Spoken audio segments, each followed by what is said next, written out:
In life, we encounter people every day, all of whom have stories to share. We rarely take the time to ask people their personal stories, many of which will touch, move, and inspire us in some way. Matt has a passion for making authentic connections and learning about people from all walks of life. He has lived a life of giving back to the community and making a difference in people's lives.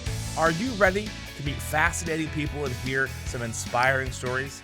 The Matt Hilton Show will introduce you to a world of possibilities you never knew existed. Sit back, be present, and enjoy.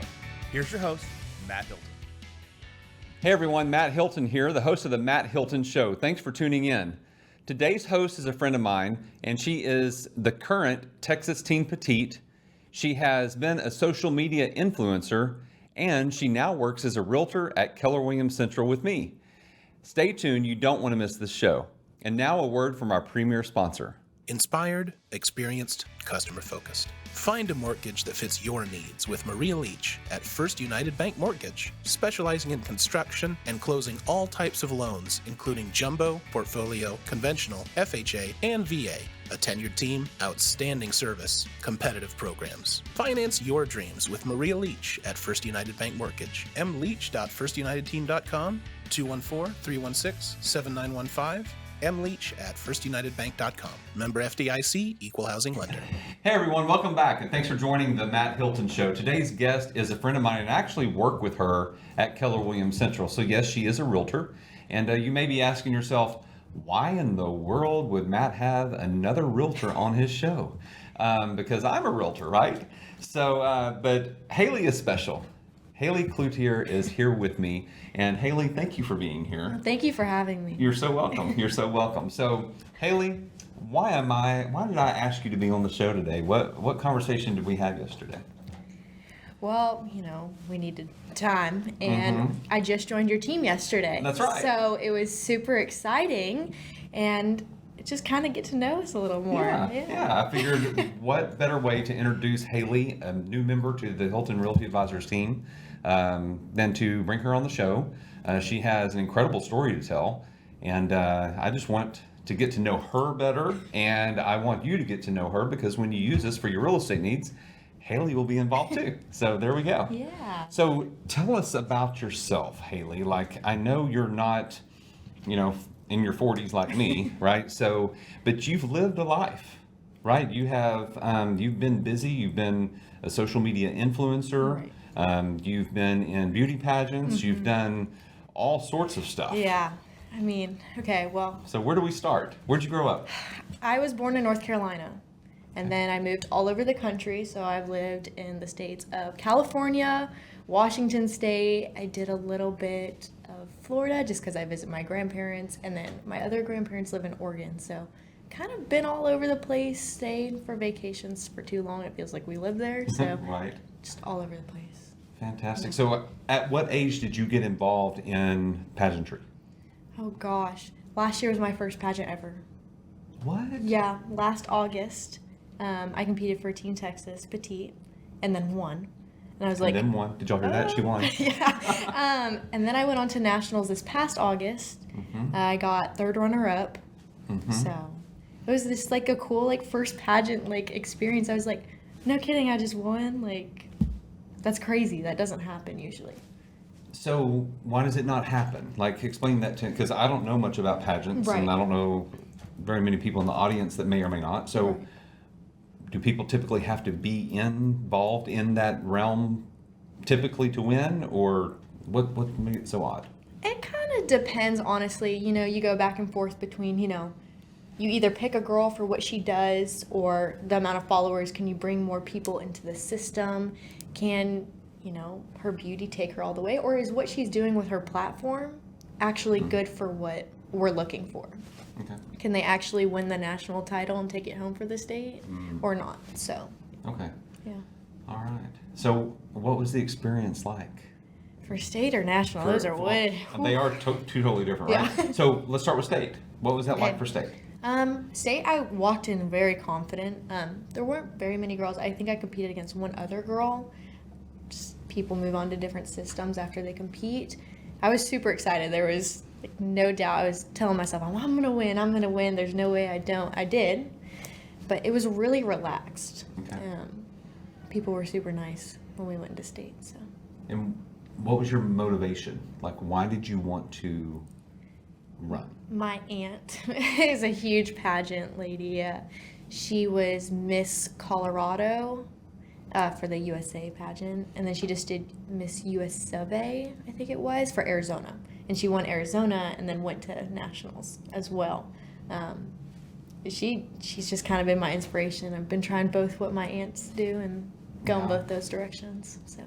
Yeah. So with her being involved in pageantry, like what has been her platforms that she's supported and worked with? Her most recent one was she had breast cancer. Okay. So she had to have her breast removed. And she went through that whole process, found out that she did have the cancer. So that was her platform, is helping other ladies build the confidence and sharing the knowledge when you should know if it's real or when you should start getting checked out. So she built her platform up, and that just recently happened. Right before she went to compete for state, she had it removed, and it was, she just decided that's my platform. Yeah. Yeah. Wow. Thank you for sharing that. Yeah. So what is your platform? What did you run on? So do you run on a platform at state? Yes, you do. Okay, so what was yours at state? Anti-bullying and anti-cyberbullying. Oh, Very something big, very relevant. Yes, very. It happened in my life, and it's happened to me a ton. And I was like, I want to help people. Like, people shouldn't feel alone when I felt alone. And I had, one person help me, and I'm like, why can't I help all these other people that feel alone in a private setting? So I would create a Zoom call where it was just one-on-one. For the first few times, we would talk. I would get to know, and I basically like a free therapist, but like not a therapist. I would just listen, give my own advice, and if they wanted to be put into a group with a ton of other people that were going through the same thing, I'd then put them into a group and schedule them times to help them. Yeah. So tell us an experience, if you don't mind, of like what is cyberbullying? Like what and what was your experience with it? How in depth do you want me to get? I mean, there's really bad things that have happened, and then there's not so bad things, if that makes sense. Like, there's the extent of people, continuously tell you, what, you're ugly, you should stop posting, that type of thing. That didn't bother me. It was more of people's threats against me. Like, there was death threats that were sent in to me, and I was like, why am I getting this? It was just because of my following, and people didn't like it. Had a whole swimsuit brand, and people hated that I built my own brand when I was 18 years old. Like, people didn't like that. So it came from a place of jealousy, or what? I would like to say that, because most of these people I didn't know. When I received those death threats, I didn't know the people. It's easy for people to say things behind a screen rather than come say it to your face. Yeah. So. Yeah. So that's the cyberbullying part, right? Is hiding behind the screen, making comments, the angry faces or whatever, right? Right. Exactly. Yeah. And I would assume that in the younger generations that goes on quite a bit. I mean, it happens in the older generations too, right? I just don't put up with it and unfriend them or whatever, and they're gone. Yeah. But like I said, I'm assuming it happens quite a bit in younger generations as well. Yeah, I think it picked up, as dumb as this sounds, the cyberbullying part picked up when social media and Instagram became a huge thing, and then Snapchat came into play, and that was a huge thing. Okay.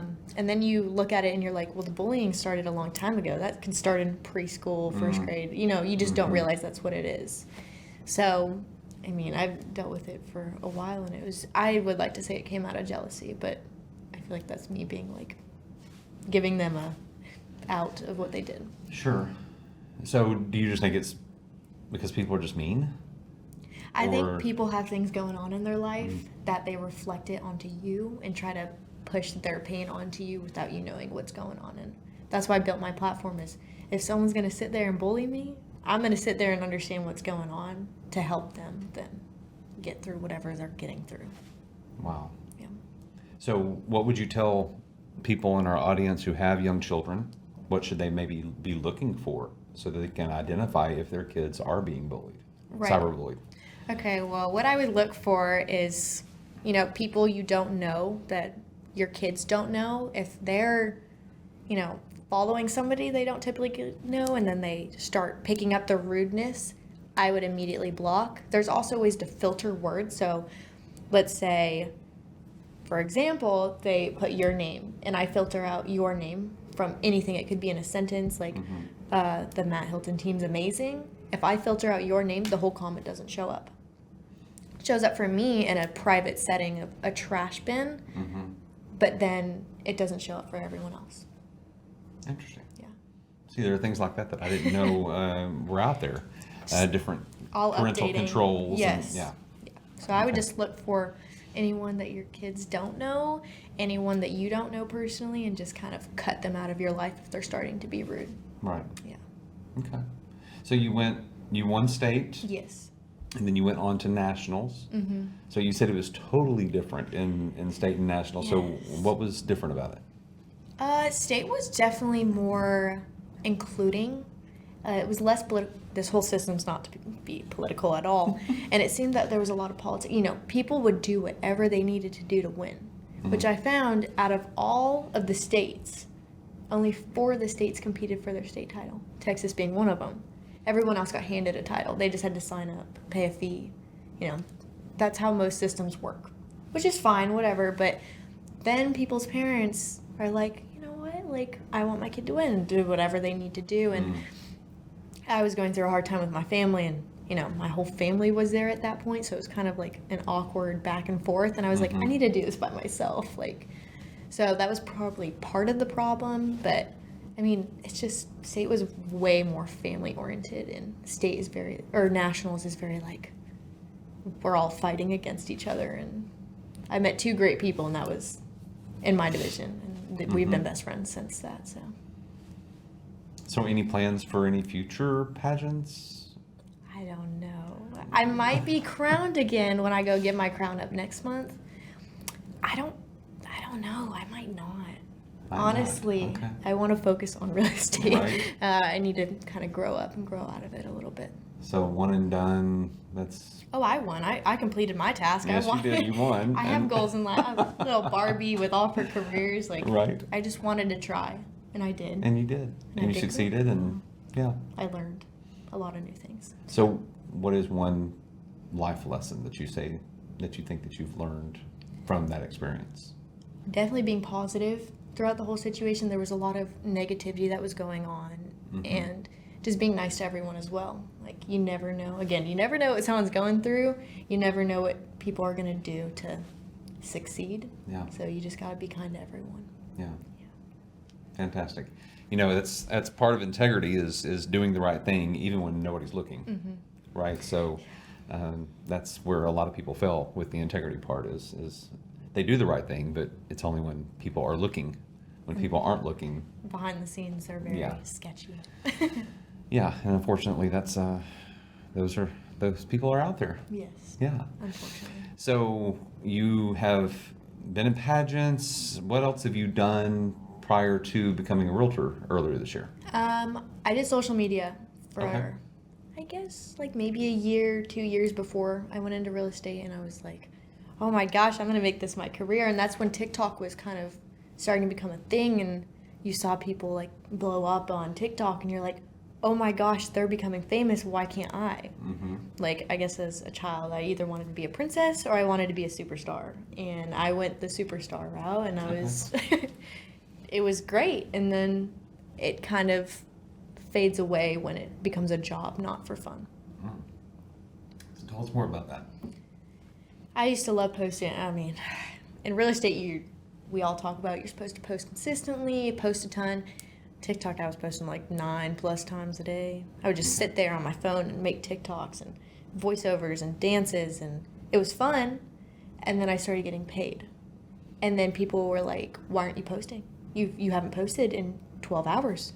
Where's all the posts? And I'm like, I just want this to be, for fun. And then I made it a job for every day for almost a year, 3 times a day. But I was also promoting the swimsuit brand. So I would do swimsuits, learn new dances, 3 new dances every single day.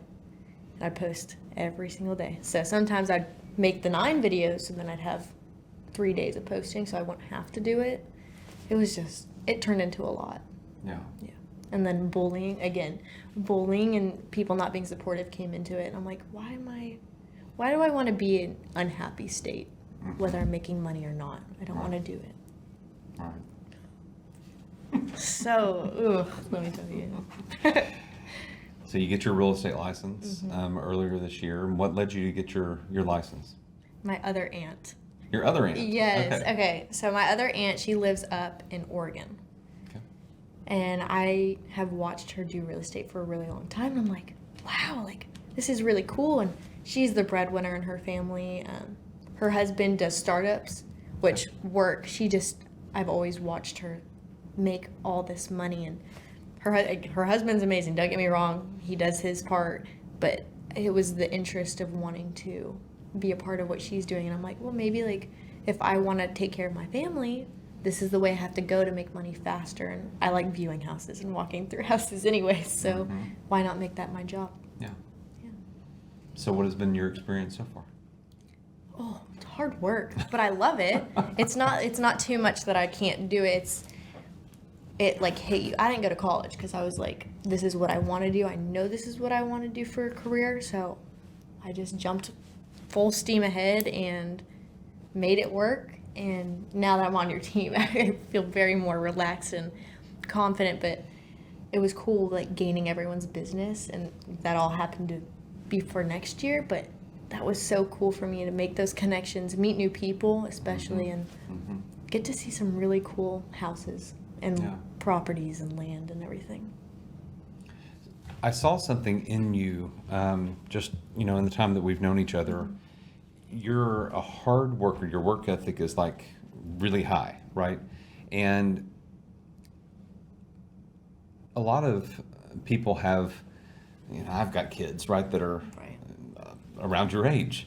And they're like, okay, so typically in the younger generation, they're known for not really putting forth a lot of effort and not working hard and all that sort of, and that's a generalization, which isn't fair to the younger generations, right? However, talk to me about what inspires you and what motivates you to be a hard worker and to do whatever it takes ethically, right, and morally, right, in order to be successful.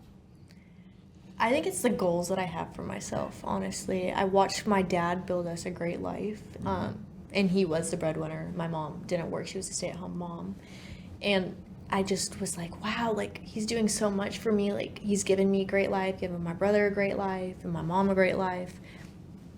I want to take care of him one day. And then I was like, okay, where do I want to live? Like, I want to live on land, but I want to take care of my parents. So I want to build them a house on my land. So to do that, I got to be hard motivating. Like, you got to work hard and play later. I don't like going to the parties in college. Like, I never had that interest. And nowadays it seems like college is more partying, unless you're going to be a lawyer or a doctor or anything like that. For me, all I would go and is do business. So I was like, this is what I want to do, and I got to reach my goals. Like, I like setting goals for myself, and if I don't meet them, I get very upset with myself, but I do reach my goals when I set them. What are your goals? Like, where do you see yourself in 3 years, in 5 years? What does that look like? Well, if my house isn't already built in 3 years, I'm going to start building it. Just to be here and just focused on my business and have a house built or own a house within 3 years. 2 years would be nice, but my goal is for 3 years to have that house that I can grow up with, my boyfriend, my family, just expand that a little bit more, have a for sure home. I don't have to move around my whole entire life. And then my next goal is to get a new car, more like SUV. I love the convertible, but it's kind of time to grow up a little bit. It was a good persona for a little bit, but it's not me. And I want to go visit my brother when he goes off to college in Colorado. Okay. So that's a huge thing to me. And when is that happening? Soon? He graduates this year. Okay. He's a senior. Okay. So sad. Fun times. Well, as we look back, or as you look back on your life, what would you tell your younger self if you had to give younger Haile any words of advice? What would you tell yourself? I would say to be confident and believe in yourself, and people can say that they're disappointed in you, and just to continue being strong, if that makes sense. Don't let other people tear you down. The only thing that matters is what your close friends and your family believe. And if you work to the hardest of your abilities, you can be successful in anything you do. Reach your goals and make your dreams come true. Right. I did my dream job, which was social media. And then I was done with it. I was like, okay, it's time for my next dream job, my adult dream job, which is real estate. Right. So just be confident. Be confident. Yeah. So is there a time, Haile, where you weren't confident? Because when you tell yourself, your younger self, something, that usually means you weren't that way. So is there a time where you weren't confident? Yeah, there was. I think it was about 5 years ago. I don't know, middle school was definitely like, I tried to put on the persona of, I'm confident, I'm a strong young lady. It just didn't work out that way. And then I'd let other people like beat me down and make me sad. And, my parents were going through a hard time, so then it would make me go through a hard time because I was like, what can I do to fix this? Is it my fault? So I didn't have that confidence to kind of grow up by myself. And then I didn't have the confidence to do what I wanted to do because everyone told me my goals were not real, my dreams weren't real. And obviously I proved everyone wrong, but but that's why I tell myself, like, you got to be confident. And I learned that the hard way. I had to dig myself out of a very deep hole to get to where I was. Well, if you don't mind, let's go down that No. little bunny trail a little bit. Okay. So, and the reason being is because, some of our listeners and viewers, they may know of someone, or their kids may be in this deep, dark hole, right? So what was it that you said you had to pull yourself out. Right. So what did you do to pull yourself out? There's definitely different stages. I think when I realized, for example, when I was moving here to Texas from Seattle, I realized that once I told my friends I was moving, they all gone. I was like by myself. They wouldn't talk to me. It was very rare that someone would come up and talk to me. So the last bit of my high school for my freshman year was very lonely. And then I moved here. I'm like, okay, I'm at the best cheer gym in the world. Like, I'm focused now. So that kind of helped bring me up a little bit. And I was still kind of sad. Like, there were still some things in my life going on that I'm like, oh, like, that's really upsetting. Then I was like, okay, social media. That was the next thing that kind of brought me up. And then the negative happened. And I was like, oh, like, social media, why? Why do you have to do this to me? Then I met Dylan. And Dylan completely pulled me out of this ongoing circle of, I'm happy, I'm sad, I'm happy, I'm sad, down in the hole, out of the hole. He just kind of made me super happy, and nothing I'd felt, and he supported me. It wasn't that you can't reach your dreams. It was, let's go do that together. Let's find a way for you to do it. Yeah. So, as weird and cliche as that sounds, he kind of helped me get out the rest of the way. Looking back, do you feel like you put a lot of emphasis on what other people thought and what they said? Yes. Yeah. I cared too much about what people I mean, the fact that people were controlling me with how much I posted on social media that I hadn't posted in 12 hours, like, that's a little obsessive. I let people control my life. And then I got into real estate. People told me I couldn't do it, so it put me down a little. I'm like, what am I doing? Why am I thinking about what other people, like, this is my life. People are probably jealous because they're not, they're starting their job in 4 years. They're not making the money that they want to make now. Because the friends that you have that are probably telling you this are going to college. Yes. Right, and so they're not making, that's what you meant by not making the money right now, and Yeah, and, that was in high school. Now my friend group is me, Dylan, my family, and maybe 2 other people, which good with me. Keep it close. Yeah. So what do you want to share about Dylan? Oh, what do I not want to share about Dylan? Just kidding. He's just a great guy. Yeah, how'd y'all meet? Ooh. Oh. Okay, so I transferred. Social media? No. No, oh my gosh, I've met too many guys through social media. Negative. No, I transferred high schools during winter break when I first moved here. Didn't like the first high school. It just wasn't good. Wasn't good things happening. I wanted to grow at a high school I knew I could grow at. So I moved to Reedy High School. And then on my B day, so we have A days, B days. On my B day, second class, I walked in and it was a freshman class because I had already completed the sophomore class. And the teacher's like, you can sit down in the front. I'm like, can I sit in the back? He's like, no, like this is the only seat open. I'm like, okay, cool. And he sat Dylan right behind me. I didn't know Dylan, we didn't talk, but I thought he was cute. But I couldn't say anything because just couldn't say anything. Like I was too shy.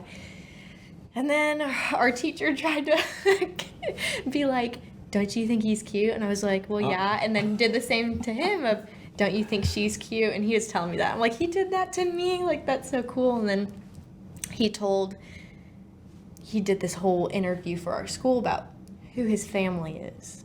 And then I'm like, oh, I can't talk to him now. He's going to think like I'm a gold digger or something. I can't do this. So then found out we were both like direct messaging each other on Instagram, which goes back to the social media. We didn't meet on social media, but we were trying to contact each other that way. And he would DM me since his freshman year, my sophomore year. And then if he didn't get a response in 5 minutes, he would delete it.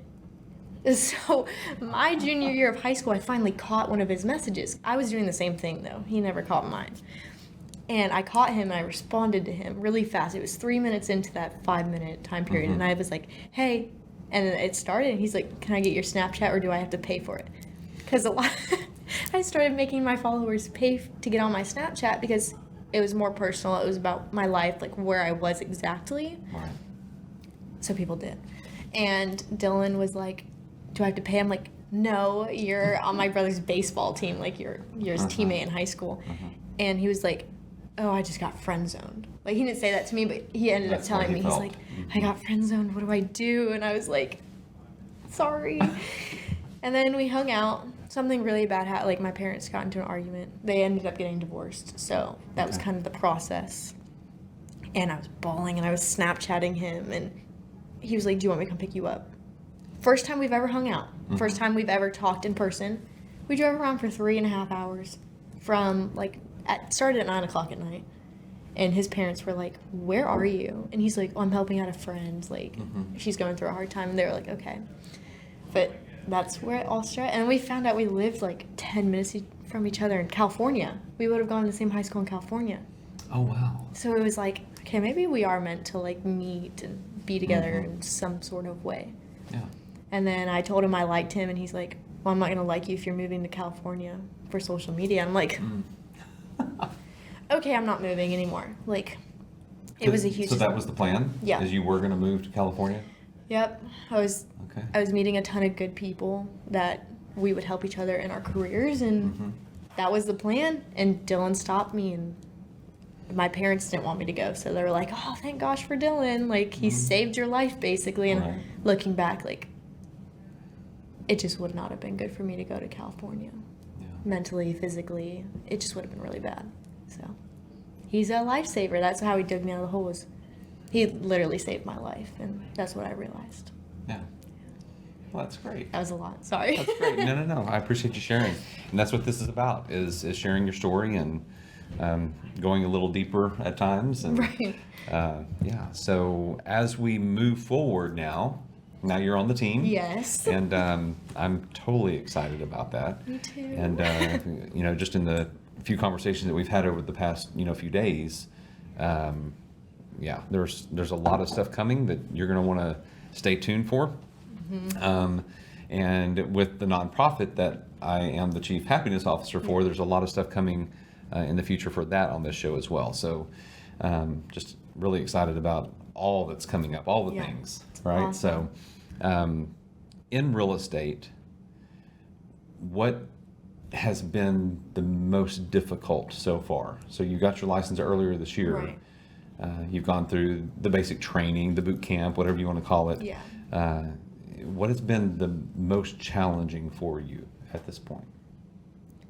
I mean, with social media, I had my own like schedule I could be on, which I do have that freedom in real estate, but it was more of, oh my goodness, I gotta call random people to try to get them to list with me. They don't even know me. Like, how do they trust me? But it was having that conversation of what's going on in the market. Like, let me help you. Like, I'm not trying to sell your house. And then they ask you to sell your house. Like, it was just a normal conversation. I think I just needed to get over the calling people and getting 100 no's before I got one yes. And I'm excited to call people because I'm like, ooh, how many no's can I get today? Like, how many conversations can people yell at me and be like, I don't like realtors? And that was my goal. Instead of saying how many yeses can I get, how many no's can I get? How many people don't want to hear? And then I follow back up with them, tell them a little bit more about the market, and then they're like, yeah, can you come list my house, please? And I'm like, heck yeah, I can. You know I can. It reminds me of a book that I read several years ago called Go for No. Yeah. And it's about going for the no, not counting the yeses, but how many no's do you need to get before you get the yes? Yeah. And so if you haven't read the book, read the book. It helps out with the mindset. It just flips it, right? Right. And it helps when you get into that space of, oh, nobody likes me, or Right. oh, the next call is going to be another person yelling at me, or what? Well, Yeah. make a game out of it, Yeah. right? I thought I would always reward myself. I'd either go, it was my own money, but I'd go get some money out of the bank and I'd hold it out. I'd get $20 for getting yelled at. I'd get $5 for getting a no. And Okay. I had a goal of, maybe $500 I'd have to get through in one day. And then I just put it back in my account. Like, not spending it or anything, Right, but right. that was my goal. I will say there's one book called The Growth Mindset. My dad's making me read it right now. It's totally changed my mind on everything. Like, Yeah. matured it even more to the point where I'm like, oh, 14-hour days? Like, let's make it 16-hour days. Like, why not? Well, when you got your license, the market was a little different than it is now. Oh, yeah. I don't know, have you been able to tell the difference in the market? Okay. Oh, yeah. So, in your mind, like, and what you perceive, what does that market look like to you now? It's slowing down, depending on the price point, because right now I'm working with somebody who has that $250,000 that they could work with. Those houses are going fast. You go up towards 500 and up, and it's a slower, on market for more than 16, 20 days. And Yeah. I see it now, like right now, like we're working like it was the market a few months ago. But working with other clients that are a higher price range, it's, we have time to work through things. We have time to think on it. We have time to do what you want to do. And, we can have that long option period because people just want to sell their house and go. The lower price points are, oh my gosh, like we got to go, no option period. That's what we're dealing with right now is, do you want to deal with no option period? Because Right. that's some big risks right now. Right. And it's, depending on the price point, but it's a lot slower, I will say. Okay.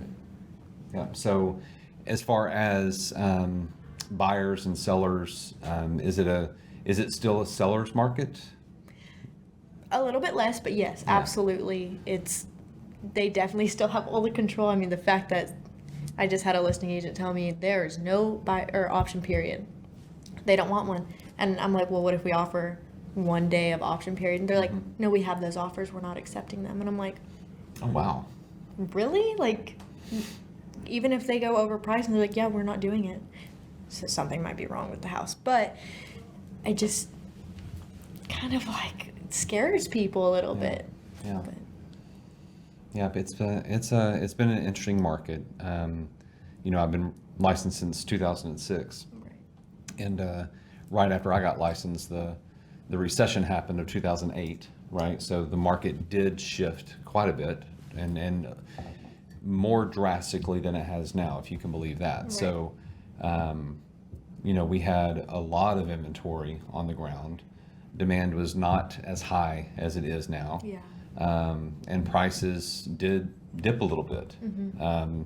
We were very lucky in this market that it didn't happen here like it did in Las Vegas and some other places around the country.